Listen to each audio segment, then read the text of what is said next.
আসসালামু আলাইকুম ওরহমতুল্লাহ। আশা করি সবাই আল্লাহর রহমতে ভালো আছেন। আজ আমি রান্না করছি দন্দল আলু আর পাবদা মাছ দিয়ে একটি সুস্বাদু ঝোল। রান্না তো চলবেই, তবে আজকের ভিডিওতে আপনাদের সঙ্গে কিছু উপকারী কথাও ভাগ করে নিতে চাই। তাই প্রথমেই আমি শুরুতে মাছগুলো ভেজে নিচ্ছি, তারপরে আপনাদের সাথে সব কথা শেয়ার করব। তো চলে যাই, প্রথমে রান্নাটা বসিয়ে দিলাম একটা কড়াইতে। বেশ কিছুটা তেল দিচ্ছি, তেল দিয়ে তারপর এখানে পেঁয়াজ কুচি করে রেখেছিলাম আগে থেকেই, সেগুলো অ্যাড করে দিব। তারপরে চলুন শুরু করা যাক। আমরা সবাই জীবনে সুখ ও শান্তি চাই, কিন্তু অনেক সময় ছোট ছোট ভুলের কারণেও আমাদের মন অশান্ত হয়ে যায়। তাই প্রতিদিন নিজের কথা ও আচরণ একটু খেয়াল করা উচিত। রান্নার মতোই সংসারও ধৈর্যের বিষয়। একটি খাবার সুস্বাদু করতে যেমন সময়, যত্ন ও সঠিক পরিমাণ মশলা, তেমনি একটি সুন্দর পরিবার করতেও ধৈর্য, ভালোবাসা ও পারস্পরিক সম্মান দরকার। আজকাল আমরা অনেকেই খুব ব্যস্ত, কিন্তু পরিবারের মানুষদের সঙ্গে একসঙ্গে বসে খাওয়ার অভ্যাস ধীরে ধীরে কমে যাচ্ছে।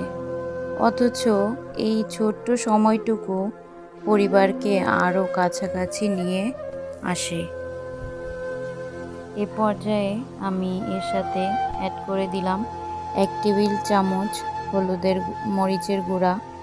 হলুদের গুঁড়া তো আগেই দিয়েছি। তারপর ভালো করে মশলাটাকে কষাচ্ছি। কষানো হয়ে গিয়েছে।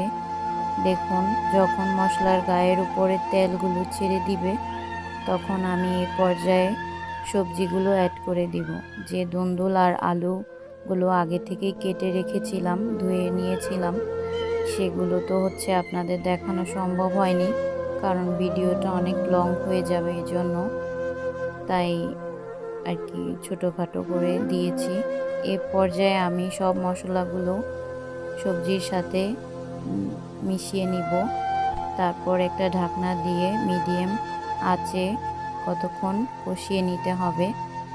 এ পর্যায়ে আপনাদেরকে আমি আমার বাড়িটা একটু ঘুরিয়ে দেখাতে নিয়ে আসলাম।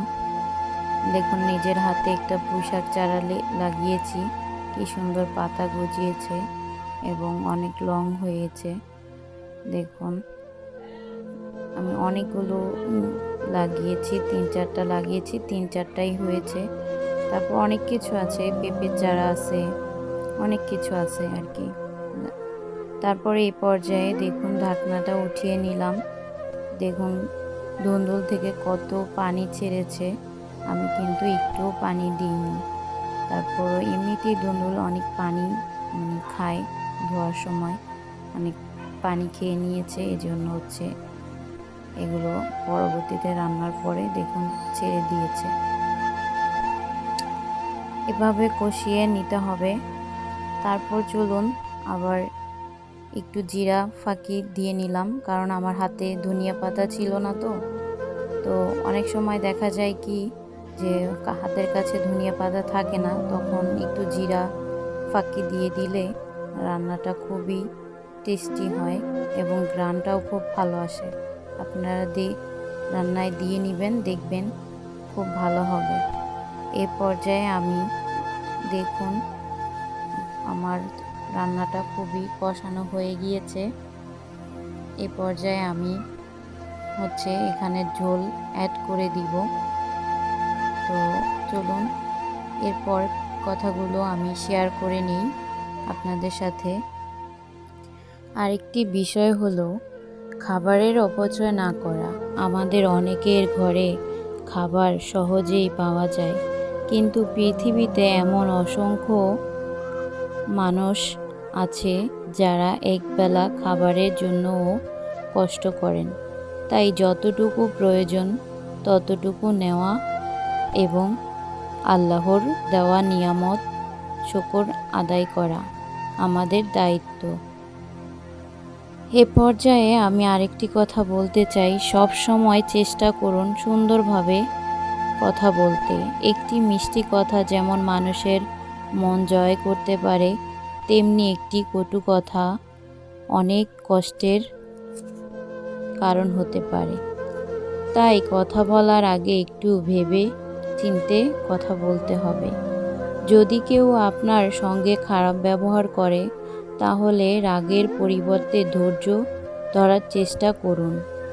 সব পরিস্থিতিতে তা সহজ নয়, কিন্তু তারপরও ধৈর্য ধরা খুবই ভালো। মানুষের ধৈর্য মানুষের অন্যতম বড় গুণ।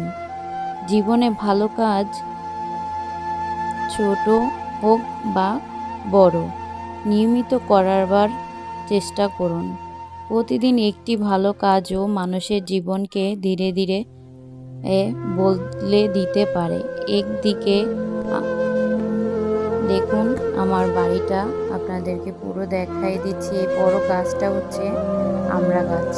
এটা 12 মাস আমড়া ধরে, তারপরে আমরা সেটা খেতে পারি। তো দেখুন আপনাদের সাথে কথা বলতে বলতে আমার রান্না প্রায় শেষ পর্যায়ে। দেখুন কি সুন্দরভাবে ঝোলটি তৈরি হয়েছে।